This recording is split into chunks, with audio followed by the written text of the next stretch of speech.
వరద సాయానికి సంబంధించి ఇండస్ట్రీ, ముఖ్యంగా తెలుగు ఇండస్ట్రీ ఎప్పుడు చాలా యాక్టివ్గా ఉన్నాడు. వరదలనే కాదు, ఏ రకమైనటువంటి ప్రకృతి విపత్తులు వచ్చినా ప్రజలు, తెలుగు రాష్ట్రాల యొక్క ప్రజలు ఏ సమస్యల్లో ఉన్నా సరే ఖచ్చితంగా సినిమా ఇండస్ట్రీ నుంచి చాలామంది పెద్ద హీరోలు కానీ పెద్దలు ప్రొడ్యూసర్లు అయినా సరే, దర్శకులైనా సరే, ఇలా అందరూ కూడా ఎంతో కొంత తమకు చేతైనంత సాయం చేస్తూ ఉంటారు.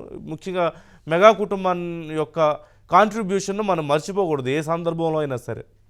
ఇలా వరదలు వచ్చినప్పుడైనా, కరోనా వచ్చినప్పుడైనా, ఏ సందర్భంలో అయినా సరే. ఇప్పుడు మరొకసారి ఇదే అంశం తెర మీదకి వచ్చింది.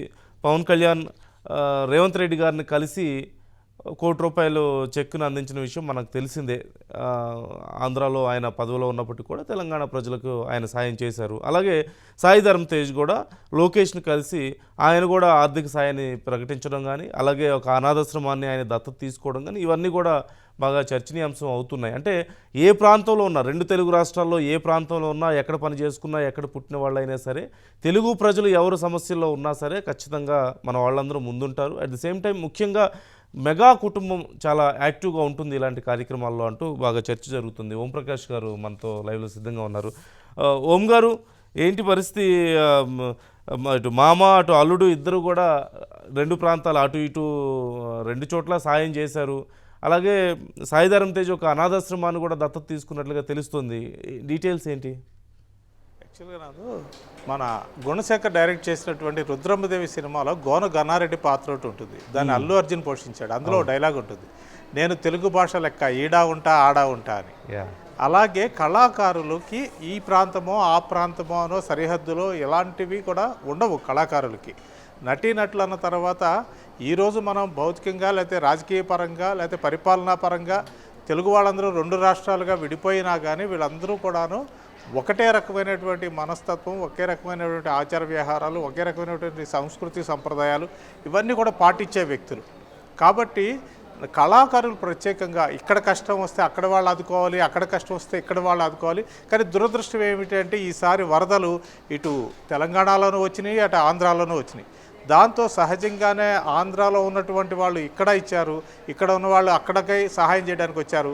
మరీ ముఖ్యంగా ఏంటంటే నటీనటులు అంటే నటీమణులు ఎవరు ఇవ్వలేదు, కానీ హీరోలందరూ కూడా అగ్రస్థారులందరూ కూడాను ఈసారి ఇటు తెలంగాణకి అటు ఆంధ్రాకి విరాళాలు ఇస్తూ వచ్చారు.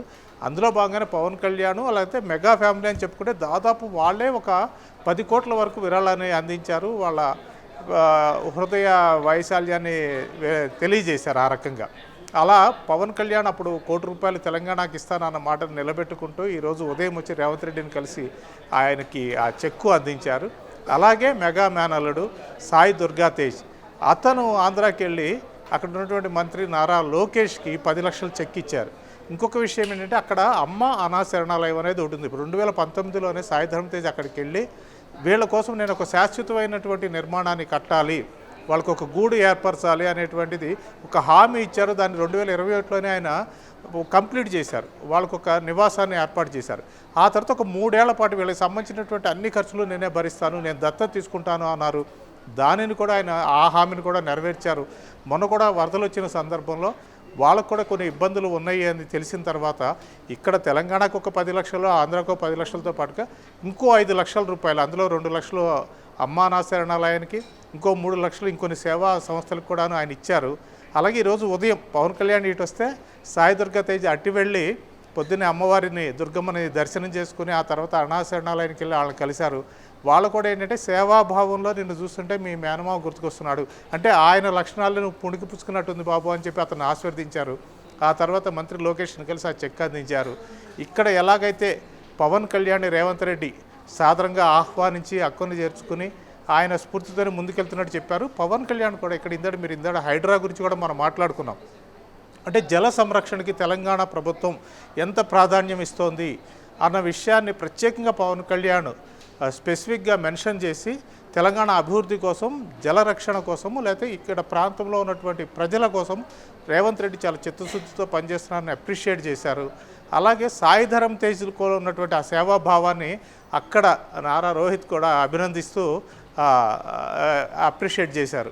ఆ రకంగా ఇటు మేనమామ అలాగే అంటే ఇక్కడ మా పవన్ కళ్యాణ్ అటు మేనల్లుడు వీళ్ళిద్దరూ కూడాను అక్కడ పొలిటికల్గా కావచ్చు ప్రజల ఆకాంక్షలు నెరవేర్చడం కోసం కృషి చేస్తున్నారని చెప్పుకోవాల్సి ఉంటుంది నందు.